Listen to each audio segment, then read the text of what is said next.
the June 21, 2022 Urbandale City Council Lunch and Learn meeting and ask for roll call, please. Blake? Here. Carberry Montgomery? Here. Kroll? Here. McBurney? Here. And Obrecht is absent. Yes, thanks. Okay. Is there a motion to approve the agenda? So moved. Second?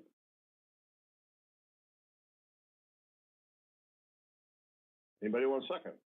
Second. Motion by McBurney, second by Blake. Discussion, roll call. McBurney? Yes. Blake? Yes. Carberry Montgomery?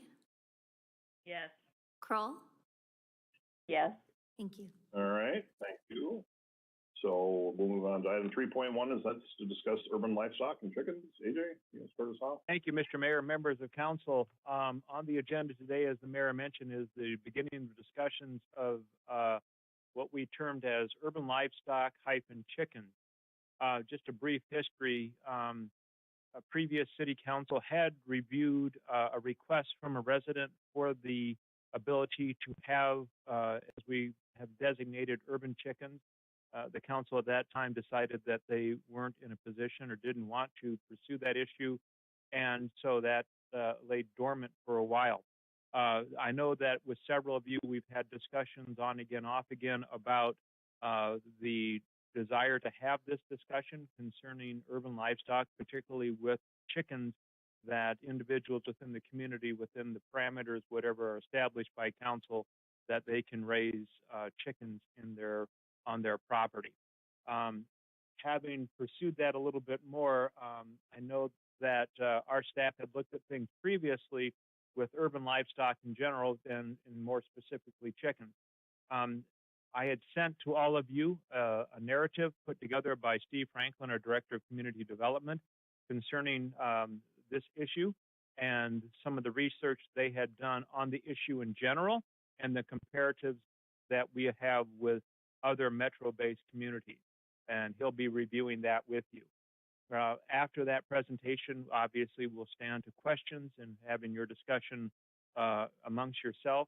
As I indicated in my earlier email, that if this is something that you wish to pursue, then we would put together a sample ordinance for your review at the July Lunch and Learn, and then pursue the process of adoption of an ordinance that would allow for this to take place. With that, I will turn it over to Steve Franklin for him to review the material that he sent to you and to answer questions as best he can. Thanks, AJ. Good morning, all. As AJ mentioned, we did cover this 2 years ago, so most of the information is the same as what we discussed 2 years ago. I did update a couple of issues in there for you. I think what I'll do here is share my screen. It's probably the easiest way, and that way you can actually see it if you're not looking at what was sent. This is the same thing. So, okay, everybody seeing that all right? Okay. So, as mentioned, lots of things to consider with really chickens or any kind of, actually with most of what we do in this department. There's always lots of cities to consider or ideas and questions to consider. So one is if it's going to be allowed, where are you going to consider size? What's the zoning district? All that kind of stuff. Is it going to be allowed on individual parcels? If allowed, how many? If there are nuisance considerations, which there certainly are with chickens in terms of noise and odors and feces and things like that, and some health issues, health concerns, which we'll get into here in just a second. You want to think about those. Are there going to be permits and fees and inspections associated with it? Is there any design criteria that we need to get into? In the case of chickens, coops would be the main thing there, and then just some other miscellaneous considerations that you want to think about in general. So those are just good to think of in terms of almost anything that we do, and what you would want to apply to a certain category or a certain use. So with that, just real quickly, I'll go over just some general information pertaining to chickens. Some of it you probably know, others maybe you don't, but there's a bunch of different kinds of chickens. There's up to 60 different breeds actually that are out there. Most of them are considered either broilers, which are raised to eat, or layers, which are used for eggs. Those are the main two kinds. Um, most breeds are going to lay most of their eggs in the spring and the summer. They certainly can lay them in the winter, but the majority of your production is going to happen in those warmer months. So, for whatever that's worth. So, one of the main takeaways to get from this is on average, and this is information is all sourced from several different places. So, there could be some varieties in the information that's in here, but generally speaking, it's all going to be correct. But one of the main takeaways here that I would want you to take from this is on average, if you allow 2 hens, which most of the cities do allow, and we'll get to that here in a minute, they're going to lay anywhere from 12 to 15 eggs per week in their prime. And what prime means is you're going to get anywhere in the neighborhood of 2 to 4 years of laying eggs, and then it's going to start to slow down. And generally speaking, after that 4th year, sometimes after the 3rd year, they're going to quit laying eggs, but they will live to be 8 to 10 years old. So just keep that in mind. 2 hens, you're going to get generally 12 to 15 eggs a week for a period of 2 to 4 years, and then it's going to stop, and then you're going to have to figure out what you do with them when they live to be 8 to 10 years old. Then there's some other general information in here just in terms of they like to peck and chase each other and make noise and some things like that. But, so do dogs, like to chase each other and make noise too. So then we get into a little bit about coops. There's a picture here of a coop that's pretty well designed. Its basic footprint is about 5 feet by 10 feet and would appropriately size anywhere from 3 to 5 chickens. You can put a lot of work and a lot of money into a chicken coop if you want to, or you can go to something like this bottom picture, which is just much more straightforward, much simpler, and much more inexpensive to build. But that's probably something, should you want to do this, we would want to require some sort of a coop, and so it would just be a question of, do you want to get into the design of that at all? The second main thing I would want you to take away from this is that there are some realistic health concerns with having chickens. And part of what we covered a couple of years ago from the CDC's website, at that time there was a salmonella infection outbreak going on. And as of the November of 2020, so about a year and a half ago, at that time there were cases reported in all 50 states. There were close to 1,700 people that had been infected, 326 people at the time of the check of that particular outbreak. 326 people had been hospitalized. 1 person had died in Oklahoma, and then there were about a quarter of the people that had been infected were children. Because children and chicks, kind of tend to gravitate toward each other, I think. The new updated information, and some of you may have seen this because the Des Moines Register actually published information about this latest outbreak earlier this month. As of June 2nd, this is an ongoing investigation, so the total numbers aren't known yet, but there's been another outbreak. So far, 38 states this time have been infected. 219 people in those states have been infected in 38 states.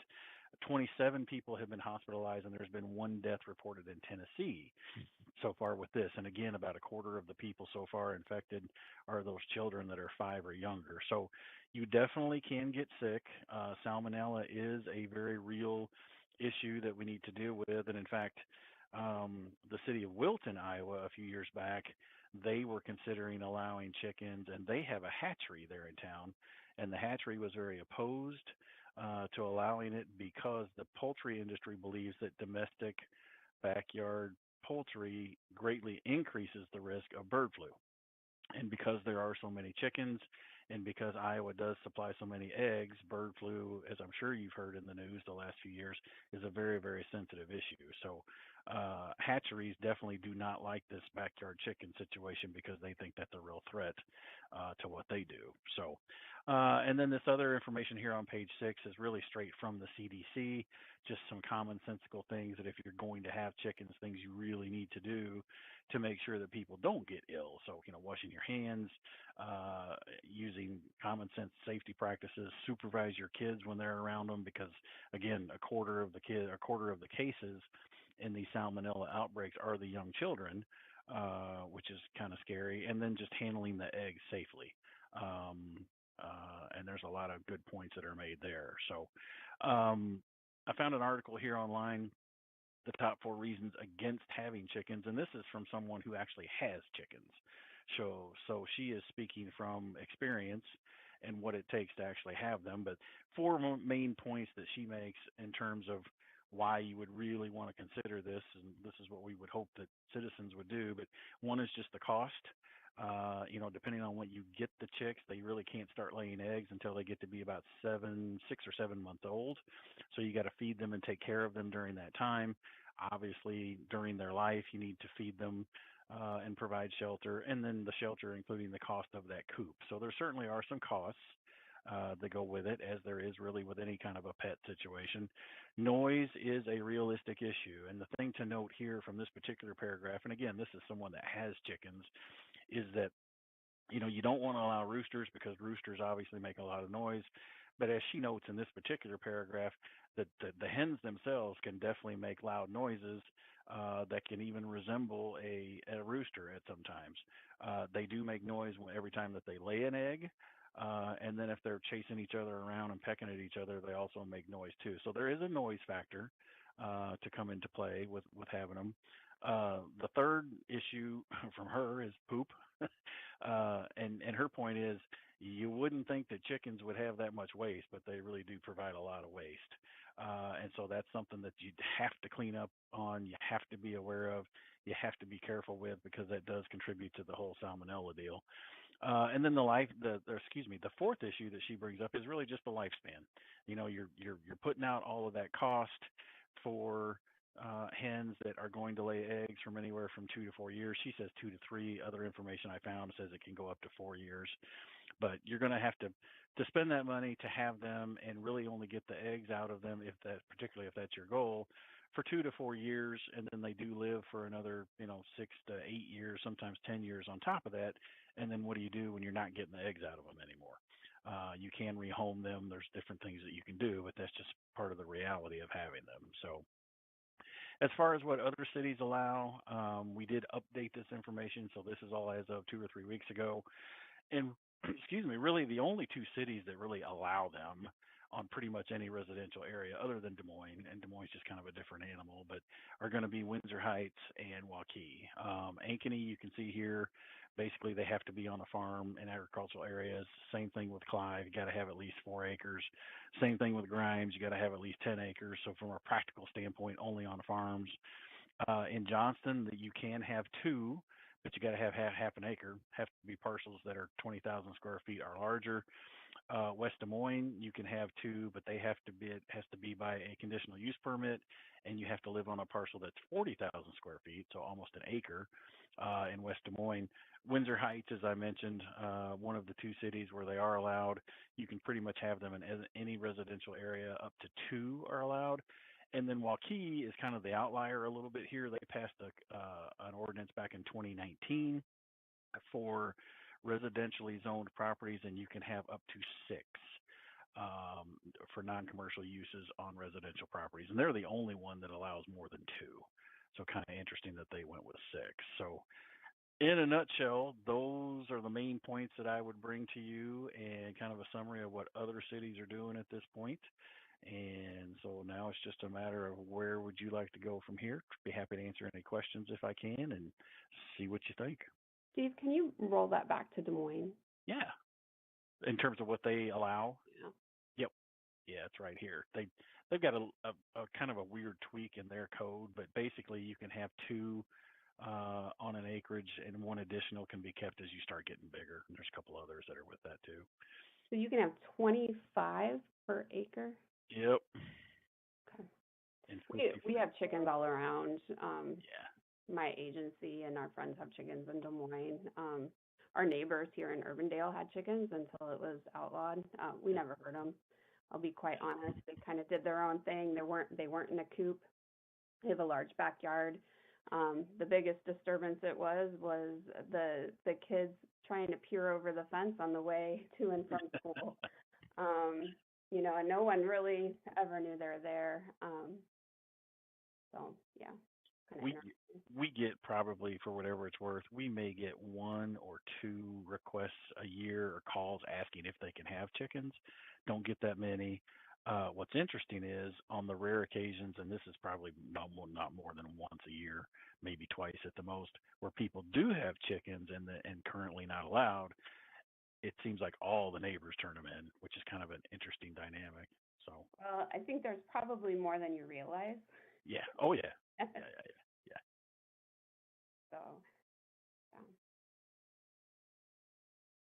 Well, it's no surprise that I am pro chicken.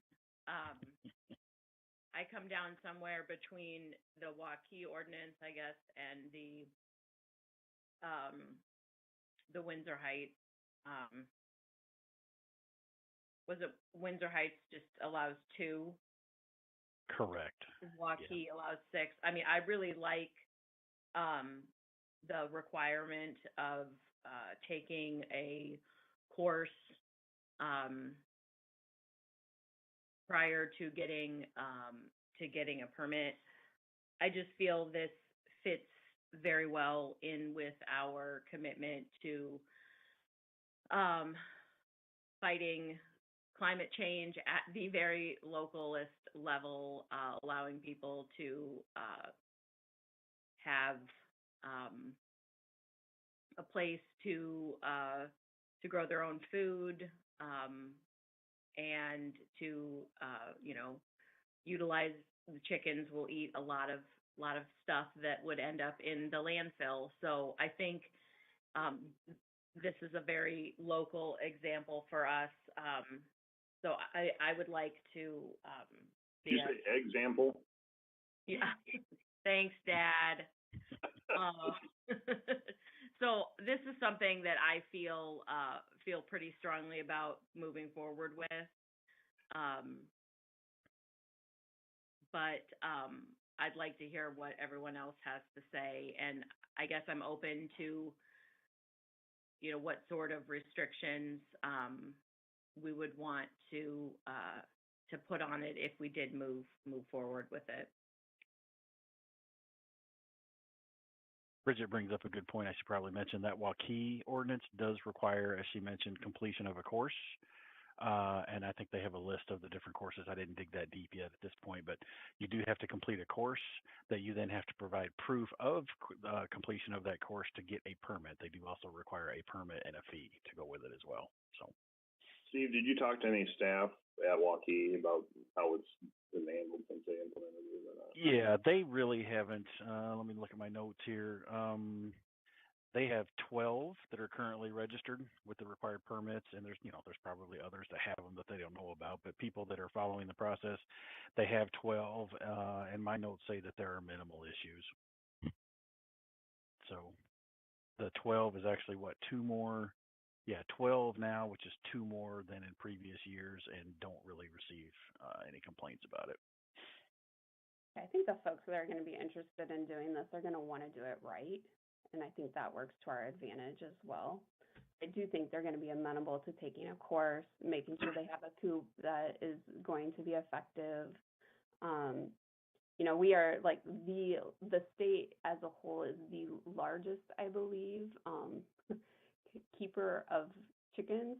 So we're going to have avian flu. We're going to have some of these things. I think it's probably as safe, if not safer, to have your 2 chickens in your backyard, not to mention healthier on the long term. If you look at what some of the exciting and disgusting things I get to do is listen to corporations talk about their products, and when you think about eggs,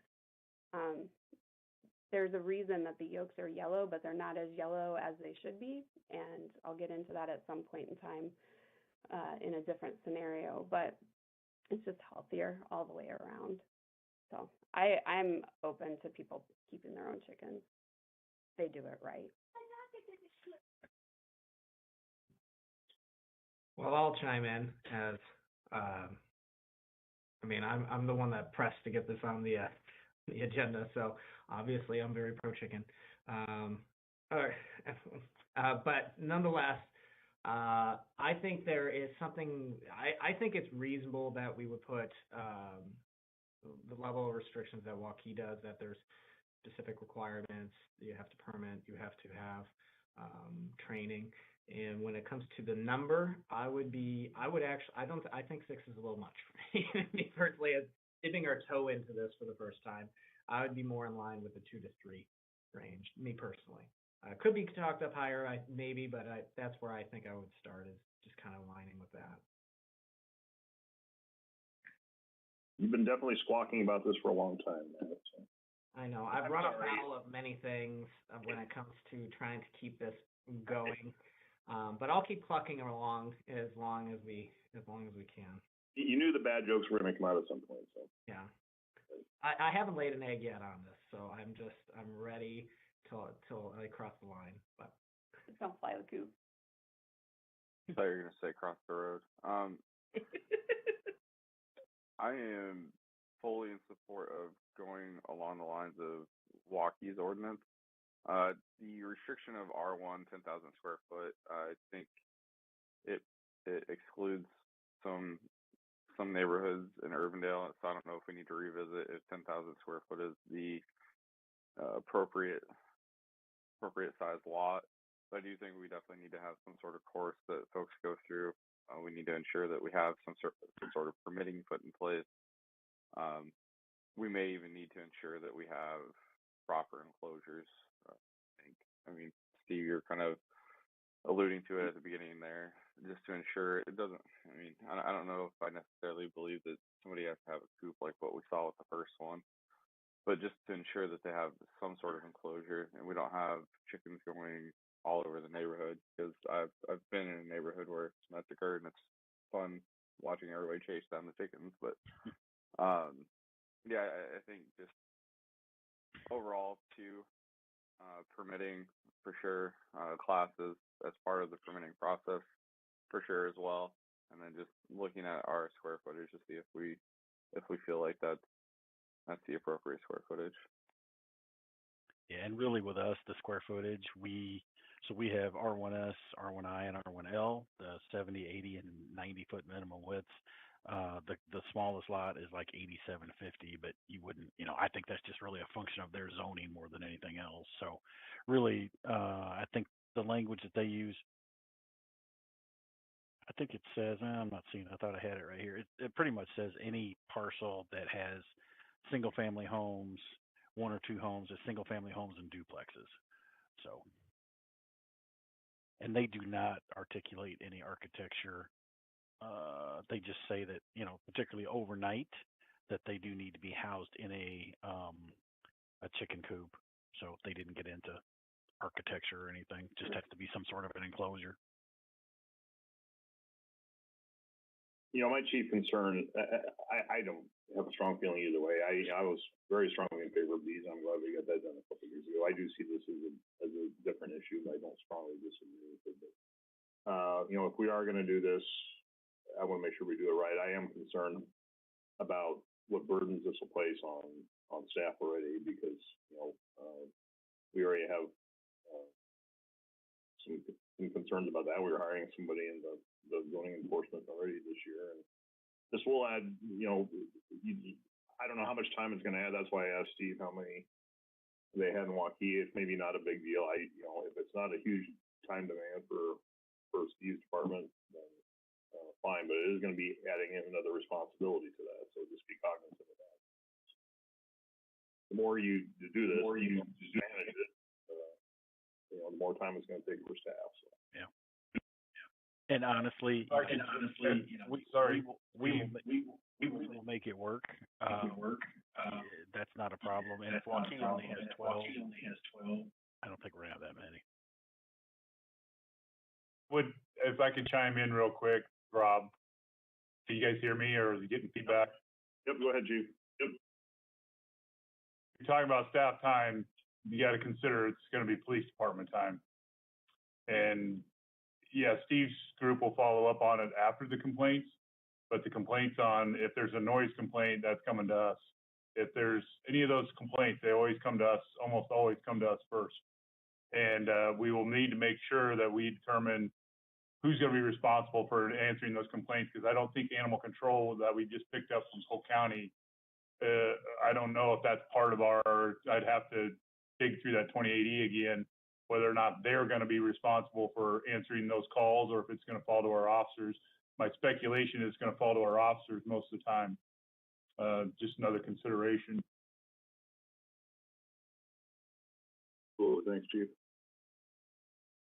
And again, we already have seen, you've seen by emails, the complaints from residents on nuisance properties in general, what we already have today, so just be aware that that will be increased.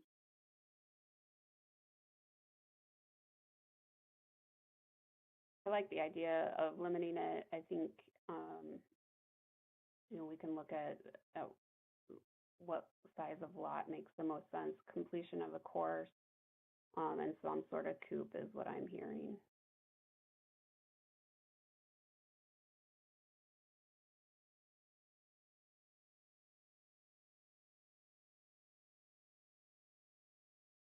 I'd agree with Amy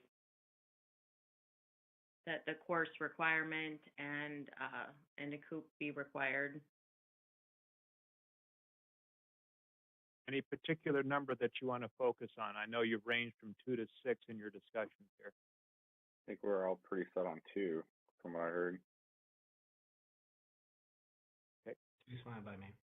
Yeah, let's I would start on, if anything, I would err on starting on a limited basis, and we can always tweak it from there. It doesn't seem quite right. So. I don't think we talked about it at all, but I do think that it should be for personal use only, not for commercial. So I think that was one of the questions that was posed in the top part of the report that AJ had sent out. I don't know if we can specifically call that out. What do we mean by commercial I don't know what that means. use? I mean, So you're taking your chickens and you're selling them, or you're selling the eggs. Correct. Eggs, yeah. Yep. So it'd be Bridget's farm selling out well, cartons of eggs. so if I am selling a dozen to some neighbors, is that a commercial use, or me putting out a sign in front of my house that says farm fresh eggs, Bridget's farm fresh eggs?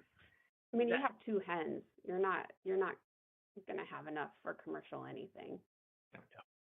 That's the point I was just going to make. If you got 2 hens, you're going to be getting somewhere between 10 and 15 eggs a week. So, and again, if you want to sell them to somebody on the side, nobody knows about it, that's one thing. But yeah, I think sticking a sign in your yard saying, "Hey, I got eggs for sale," that would probably be considered a commercial use. If you walk Also- easy, I think you have to specify, because 6, that's enough where you could maybe sell a dozen or 2 eggs a week from that. So 2, I think, would be very restrictive on that. But yeah, sorry to cut it. Yeah. It's just like any other general commercial use on residential properties, Steve. I mean, it would just probably be governed by that, but we probably should make that explicit. Yep. Yeah, I can put something in there for that. One of the things we're also wanting to check is that the governor just signed a law about home occupancy and selling from your home. So I haven't seen the finals on that, but that may change for a lot of things that we do. Home-based businesses, that there are some there's a new state reg that came out on that, or she signed into law. I haven't seen the specifics. And that may or may not affect that, but again, it gets back to Bridget's point about, do I put a sign out in my yard saying product available, or if I made arrangements with my neighbors that I have enough eggs to sell, is that okay? And there may, that state law may make it a moot point in our local. We'll have to check on that. AJ, I guess I missed, is the gist of the law that we need to be more allowing of home-based businesses? Yes, less restrictive from our perspective. Okay. Especially, and again, I didn't pay a lot of attention to that because there were other things more important out there. But this one, as I recall, and I haven't seen the league's assessment on it yet, it was home baked type things. So if you had Bridget's cookies that you wanted to sell, that you could do that. there wouldn't be any restrictions locally placed on you. I don't know how deep a dive it went into, like people who had excess farm product to sell. Is it, I'm going to sell apples from my backyard, I'm going to sell excess eggs. Is it going to be just Bridget's cookies and cakes? I don't know, but there was something that came out that we'll have to dig into, and it may be nothing that interferes with this, or it may make it much more open. Thanks, AJ. Mm-hmm. All right, any further discussion on that? They give me enough direction? Well, I think if I can recap real quick, is that at this point, we would start that we'll bring back an ordinance for your consideration at the July Lunch and Learn that would have, start out with, they're allowed for 2 chickens, that you have to take a coursework, and we'll figure out where that place is, whether it's through ISU Extension or if it's DMAC or it's some certified course, that you'll have to have a coop. And I don't know, did you come to any conclusion on size of property?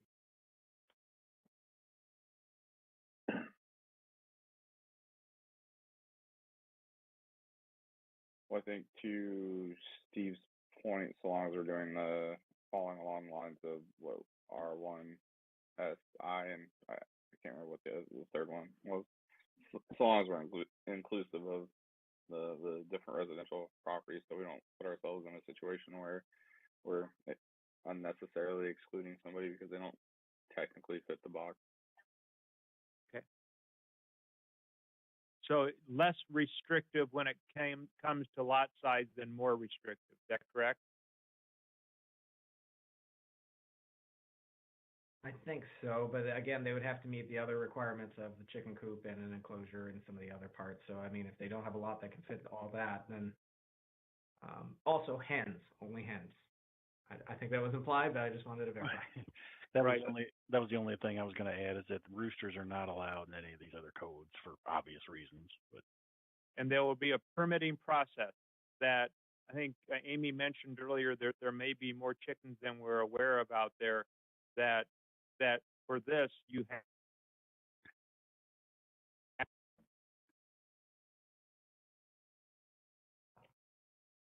All right. Is there, you guys, the volume went out for just a second, so you might have just said this, AJ, but Steve, does Waukee have a cost associated with the permit? they do. I have not asked what that cost is at this point, but I know that there is a permit and a fee, yes.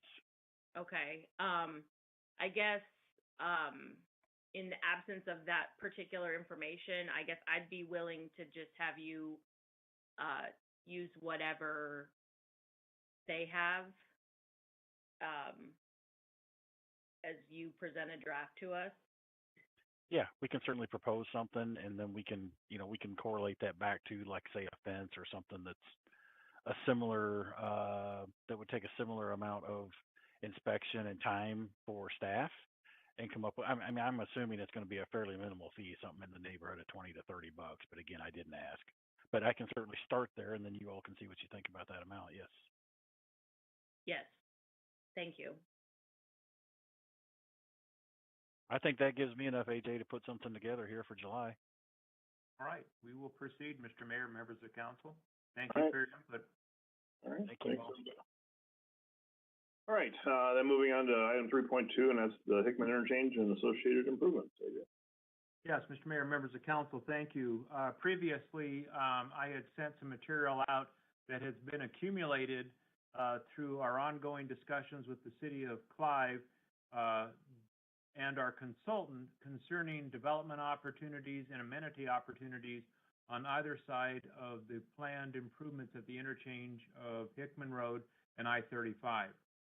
This was also material that we took out to Washington, D.C., as both Matt and Larry can attest to. We presented this simultaneously on parallel courses with the city of Clive as they talk to our legislative representatives as well, as a program in general as to here's an improvement that is the primary focus is the improvement at the interchange through DOT, as is the interchange is the oldest and one of the only interchange that has not yet been improved or updated. So there is obviously the traffic volume, the safety concerns, the flow of everything as that area has continued to develop, particularly west, is of importance and a concern to both the cities of Urbandale and Clive. As a spin-off of that, and I'll soon turn this over to Curtis, who can go into more detail on some of the discussion, is that both cities had the discussions about the amenities that we could look at as that area, that traffic is addressed by the DOT, how the cities can benefit by having a brand new interchange, what's that mean for access to both of our communities, and all the other ancillary things that will come with it. There are already planned project improvements at 128th Street. That's in our CFP, and we're working jointly with the IDOT and with City of Clive on that improvement at intersection. So there's a number of things that, and then also planned improvements or expansions to Hickman for a short portion of that area, combined with all other growth and developments taking place. So this is just a continuation of the things that we've done and would like to do.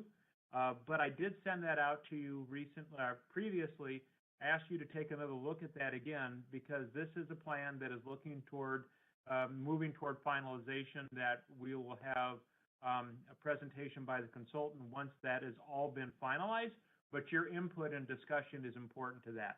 So with that, I will turn that over to Curtis. I probably stole a little bit of your thunder, Curtis, and I do apologize. Curtis, Steve, and John Larson have been working as staff liaisons with their counterparts in the city of Clive and with the consultant, Snyder's Associates. I've been on the sideline and just hearing back from them what they've discussed. So I'll let Curtis go a little bit more in-depth in that discussion. Sounds great. Thanks, AJ. No thunder stolen at all. And we could probably put this just in the category of better to over communicate than under. So I will bring up here page 1 of the handout that we took to DC. You've all seen this now, but just to recap some of the key parts of the project.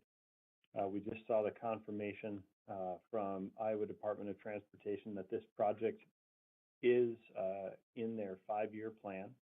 So that's reaffirmed. And it would begin with right-of-way acquisition in 2024, and likely until the very last things are finalized out on the project, could go into 2028. But it looks like bulk of construction will be 25 through 27. And just to recap the project, it would be a rebuild of the interchange as from the diamond configuration it is now to a diverging diamond interchange, which is now in use at Grand Prairie Parkway and First Street up in Ankeny. So you see a rendering of that design here. Total estimated cost now of around $77 million. You can see a sense of the traffic volumes here. Hickman's carrying about 34,000 vehicles per day. I-35/80 traffic is at 110,000, and that continues to climb. Those counts in the metro on 35/80 peak right around Hickman through University here. So definitely an interchange that serves a lot of traffic across the metro area. Let me just rotate the view here. Whoopsie. Sec. A couple more times and we'll get it.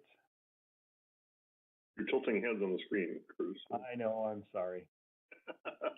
Come back here. Clockwise, there we go. Oh my gosh, I'm sorry. Should be one turn counterclockwise and we're good. Thanks for your patience there. I will just blanket say thanks for your patience as I pull up a bunch of slides through this. So the 3 main projects that we want to talk with you about are 1, the pedestrian and cyclist movement through the interchange. 2nd, the stormwater quality. And then 3rd, the placemaking and aesthetics. So I'll pause there while I switch views. Any questions so far? Otherwise, we'll go into the bike and pedestrian concept. All right. Okay.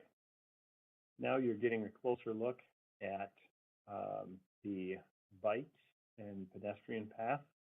I will focus in here a little bit. You can see what's going on. So the trail here, the main part of it would run along the north side of Hickman. There would be a bridge over the northeast ramp. It would continue to a tunnel underneath the mainline interstate. And then there would be another bridge on the northwest ramp before the trail merged back in on the north side of Hickman here. That would be on the Urbandale side of Hickman. And the connection on the Clive side, I will move down and show you here. The way that would happen is on the north side of Hickman, there would be a trail that takes a cyclist or pedestrian down the grade and then through a tunnel underneath Hickman on the west side of the interchange. I'm not sure if you can see my cursor there, but that tunnel would pass under Hickman, then come out on the north side of Loves, continue down along the right-of-way here, and then connect with the main Clive Greenbelt Trail that runs just south of Loves.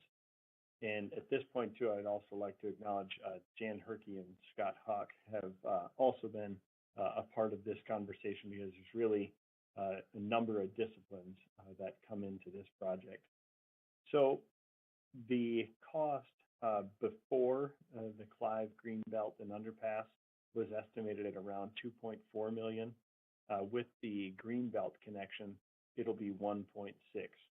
So there will need to be some decisions made really on Clive's side about whether they will look at this tunnel option and then connect on the west side, or in future years look at perhaps an at-grade crossing on the east side, or just connect to the regional trail at points west of here, say around 128th Street or in that neighborhood.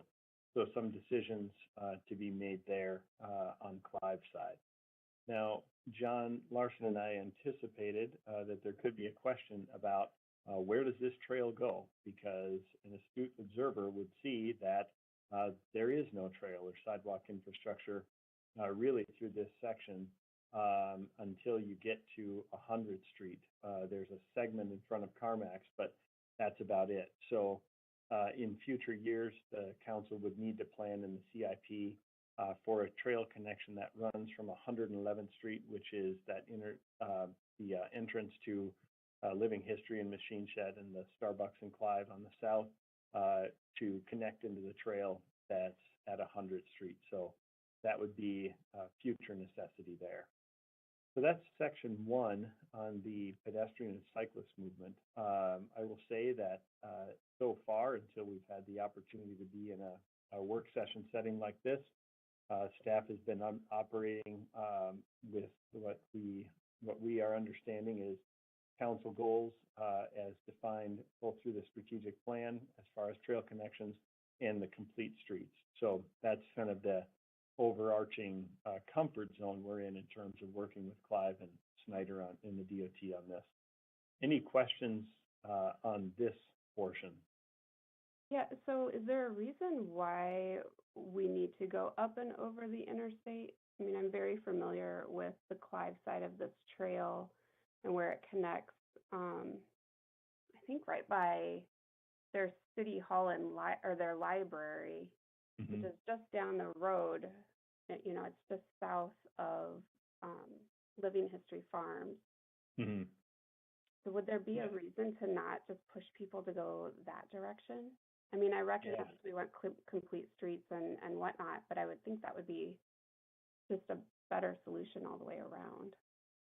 In fact, we probably evaluated at least 4, maybe 5 different routes for how this trail could make its way through there. There are some, in fact, the underpass on the west, the tunnel for pedestrians on the west. First, the east side was actually very heavily evaluated here. There is significant fall off here on the south side of Hickman near the car dealerships. And then making a tunnel connection on the other side, you run into Des Moines Waterworks mains. And so that's why we looked on the west. Are you asking why not just move all of the trail infrastructure to the south side? I just think there's a considerable amount of trail right there already, so just not duplicating. Okay. So yes, as far as regional trail, right. I think the question is getting access down to that Greenbelt Trail.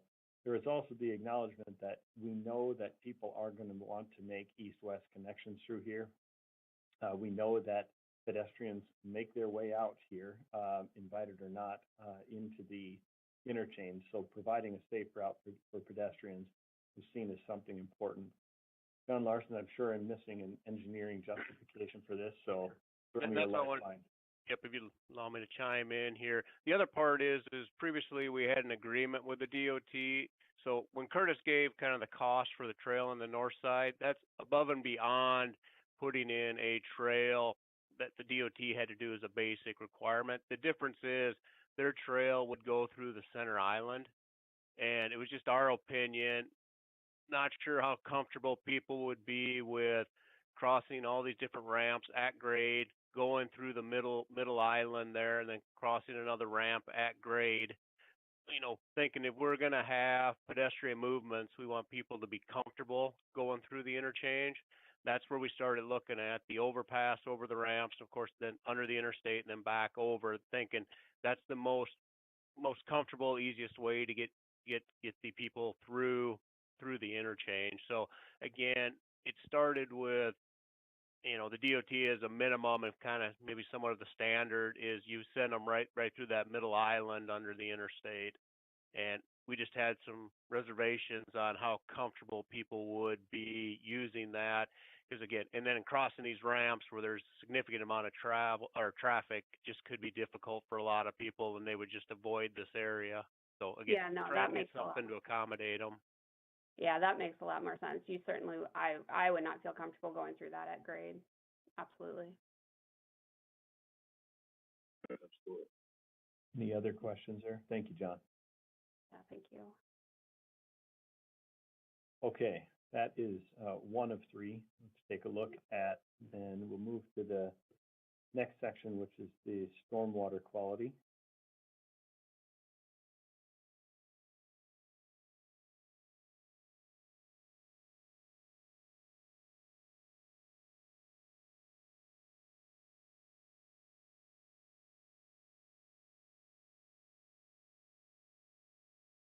Okay, looking at the stormwater, the project principally uses grass swales, biocels, and then soil quality restoration, which I know we've talked about recently, to reduce really what is happening is the end goal is to reduce that negative impact on Walnut Creek and the tributaries to Walnut Creek. So we can take a look at some of the slides that mainly impact Urbandale here. These are the designs.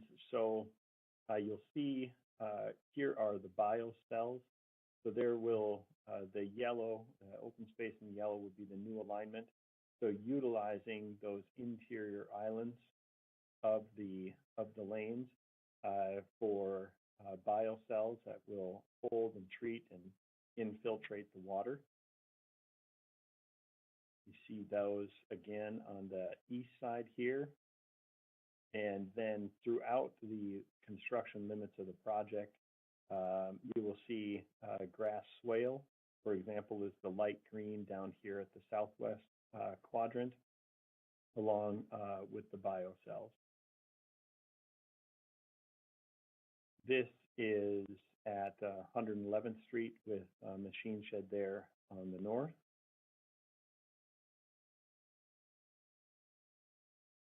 And then here's a good one.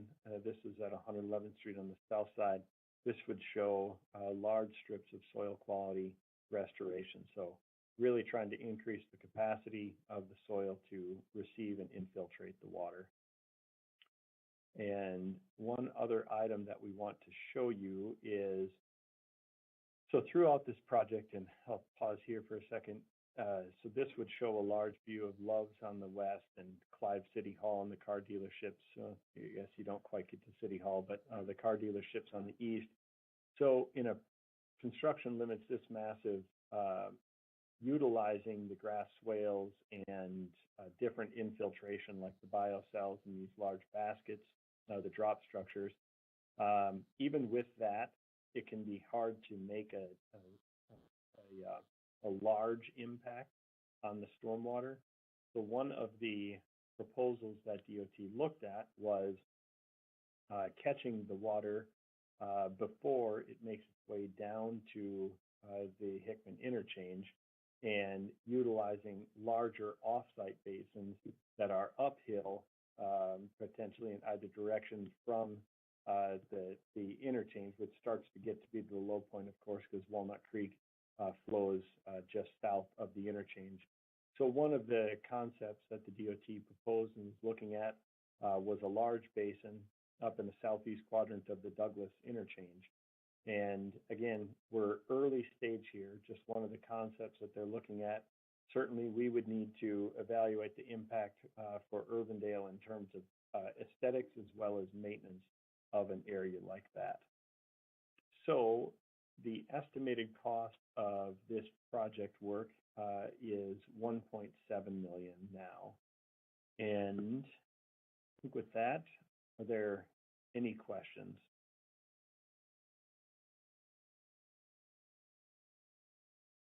Certainly, the stormwater aspect is a very important one for Clive. I think Urbandale, with this, we're working to be good neighbors and certainly want to be good stewards as well. So looking at that right balance for what makes sense for the investment that Urbandale would make in the project. Okay, if there are no additional questions on the stormwater section, we can take a closer look then at the aesthetic concepts. I'll pull those up. And the driving theme for aesthetics in the interchange is Walnut Creek and its natural features. So you see here, and I'll blow this up a little bit. It's a lot bit. 1 second. There we go. You'll see how the design elements are included in here. So underneath the bridge, there would be this decorative concrete banding that more or less mimics the flow of Walnut Creek with the blue in the middle and then the other natural colors stratified from northwest to southeast here. And it brings that in. You see the interior of the islands. I know that might change a little bit. But looking at landscaping those natural areas rather than just paving it. And then down in these islet-shaped islands on the east and west side of the interchange, having low maintenance grasses, but then also, as indicated here, some architectural elements. We can take a closer look at those on the next page. Here's an example of the vegetation and what that might look like through the interchange and what the architectural elements could look like in those islet-shaped areas on the east and west side. Let's take a closer look at those. The design guidelines were really something that, one, appeared natural, that meshed well with Urbandale and Clive's existing themes on entrance monuments, but then also was very durable and not prone to breaking or requiring a lot of maintenance. So the thought is likely to go to something like you see there in the upper left, and looking at some type of durable uplighting on those features. And then also on the pedestrian side, looking at ways that we could treat the pedestrian bridge or tunnel, perhaps with some decorative artwork like you see in number 4. And then the final element, looking to incorporate stamped concrete into this project that, again, goes back to the Walnut Creek theme. So, and here's an example of the tunnel entrance, what that could look like, and then a close-up of the stamped concrete, again with the walnut leaves. But it mixes very well between Urbandale and Clive's themes. So I am going to take a look now at the cost estimates for this, and I'll bring those up. What we're looking at the cost estimates is for the base improvements that we would do, right now estimated about $3.1 million. If we did additional treatments like you saw going around the tunnels, that could bring the cost up to around the 3.3 million mark. So we know that that's a substantial investment, but wanted to bring that out there. The justification for doing this now, as we've mentioned before in the email communication, is on a project that's approaching an $80 million state and federal investment. This is really our opportunity to work with our neighbor and share costs on this and really make a strong impact for placemaking and aesthetics at this interchange, which has definitely gotten tired in the last years. John, Steve, Jan, anything to add here? If not, I will just recap then what we're looking at in terms of the potential investments on this project.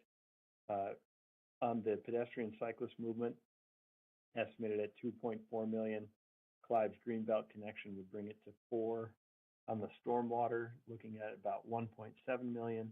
And then finally on the placemaking and aesthetics, somewhere between 3.1 and $3.3 million. Part of our work with Snyder has been to task them with identifying and assisting us in applying for grants. They've already taken a good step forward on that. And then certainly our congressional delegation, as you all talked with them about it, know that this project is on the radar and would like their help with it. The next step will be that Snyder and Associates is prepared to come to our council meeting on July 26th with an update and more information. But we're moving down the chute here to where identifiable parts of this will be ready for inclusion in the CIP this fall. So we thought it'd be good in early summer to take your temperature, get your feedback, and see where we're at in terms of the mayor and council on this project. Any questions or feedback? I think it looks absolutely wonderful. I love the design look of it and the aesthetics. So just to make sure I understand, total cost is going to be 3.3 million, roughly, if we add everything together. And then that number is the total project cost. It doesn't take into consideration how much Clive would have to pay versus how much we would have to pay, or any grant funding that we may receive in addition to that, right? Correct. Yep. Those are the top level estimates now that will then, it'll end up being negotiated between Urbandale and Clive in terms of the cost share. Okay.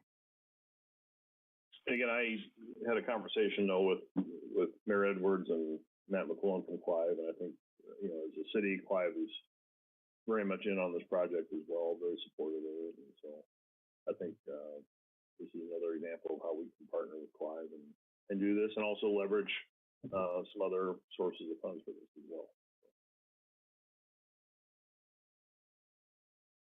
Excellent. Should we take that as approval to continue forward with these concepts?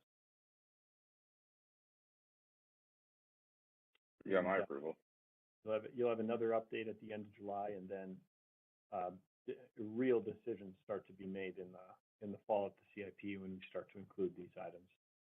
That was just gonna be my question. What's the total amount that we're thinking, sans other funding? Like, what's the total project for Urbandale's responsibility? Let's see. I would say, so just quickly adding things up here. Say all of these projects were around $7 million. I think some are more naturally shared 50-50, like the aesthetics. Others, we're going to need to negotiate with Clive on how much benefit is the pedestrian cyclist on our side versus theirs. But if we, let's just say, in a real ham-handed way, took that $7 million approximately, divided in half, that would be 3.5. So we'll see where we end up, but hopefully that gives you an order of magnitude numbers. John, do you have any insights that I'm missing there? No, Curtis, I agree with you. There'll be some negotiating on it, just like we did when we originally hired Snyder. Certain parts Clive was paying more of their study than we were, and there's some things are split 50-50. So we'll get to that once we kind of get to a little further refined. Thank you. Thank you. I think this interchange is going to blow people's mind.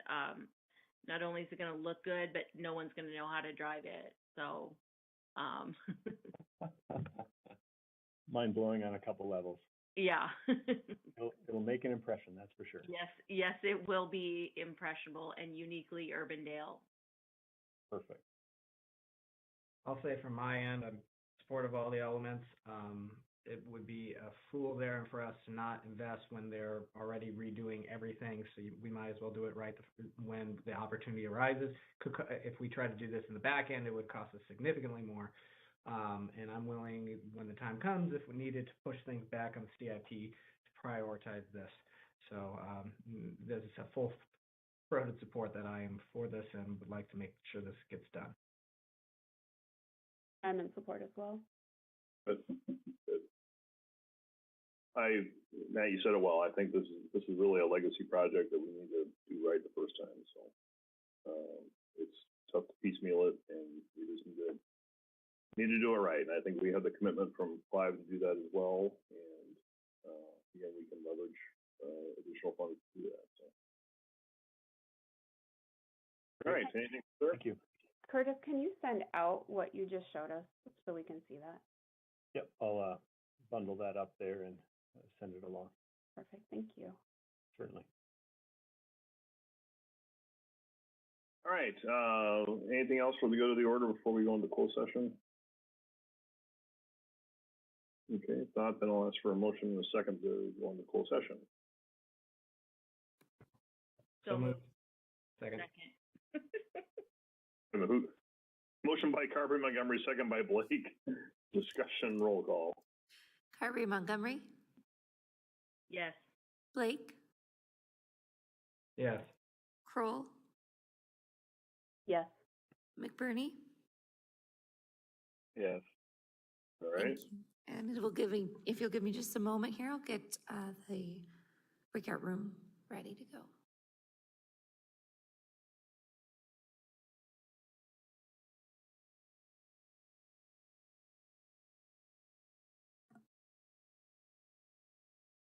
For future reference, that little leave session would have just kicked us out of that Okay. session and not the entire meeting.